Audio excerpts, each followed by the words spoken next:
forums, welcome back to my channel and to another review. And today I will be talking about The Woman in Cabin 10, one of Ruth Ware's first books.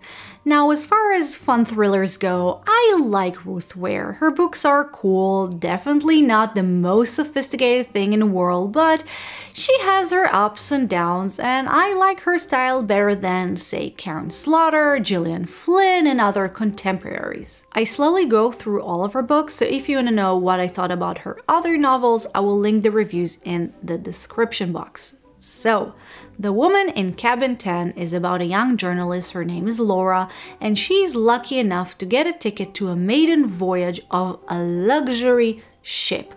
But while trying to balance networking, seasickness, recovering from a recent traumatic event, and problems in her love life, Laura hears something strange in the night that makes her suspect that the guest in the next room, a young woman in Cabin 10, was murdered and her body was thrown into the ocean. Problem is, Cabin 10 is unoccupied, always have been, and no one seems to have seen this mysterious woman who is supposedly residing there.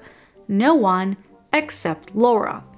Now, if this synopsis sounds a little familiar but you're not sure why, here's a hint.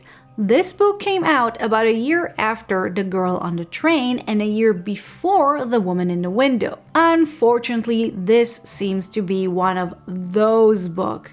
If you don't know my stance of these female protagonists who is probably an unreliable narrator and drinks way too much alcohol books, I'll link some of the reviews below, but I will shorten it up now and say that they're usually not so good and tend to be a complete copy-paste of each other, which makes them predictable, which in turn ruins the entire point of a thriller. So to make things short, this book was written at the relative beginning of this trend, which means that on one hand, it's definitely very similar to these books that I mentioned before, but on the other hand, since this trend just started up, it wasn't used to death at the time. But reading it after so many books that feels exactly the same does give me a huge déjà vu.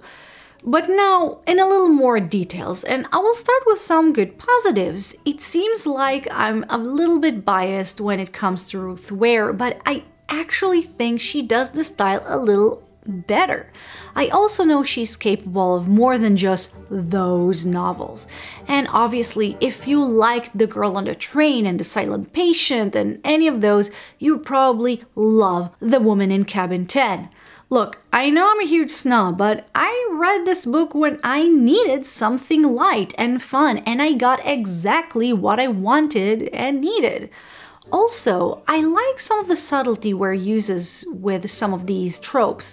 For example, Laura does drink probably more alcohol than she should, but it feels very realistic. She knows she's too old for all-nighters at the bar, and later she is on a luxury cruise where she's offered champagne pretty much every second of the day.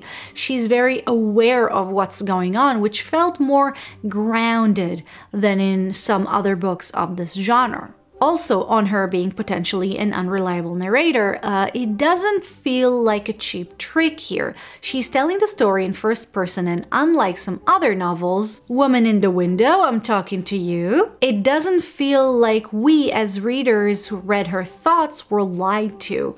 At first, no one believes her because she claims that a woman that no one saw was there in a ship in the middle of the ocean. And then when people start saying stuff about her taking medication, she, rightly so, says that anti-anxiety meds don't cause hallucinations and millions of people out there are taking them. Also, I love the setting of the novel. I absolutely love contained thrillers, and this book really felt like a modern take on Death on the Nile, where a guest at a cruise ship is murdered and you know it has to have been one of the people on board. I talked in the past about how I find it odd that people compare Ruth Ware to Agatha Christie when their styles are so completely different from one another, but after reading this one, I kind of get where the comparison came from, considering that I think that this was the book that put Ware on the map. In addition, I also appreciated another theme in the book that was well done and not too extreme, and that is the double standards between men and women in the business world.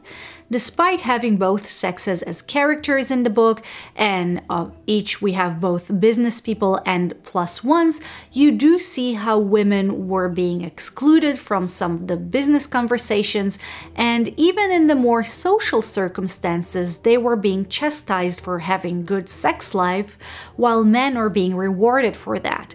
And it felt very realistic and not like a men-hating agenda. Ugh, give me a break.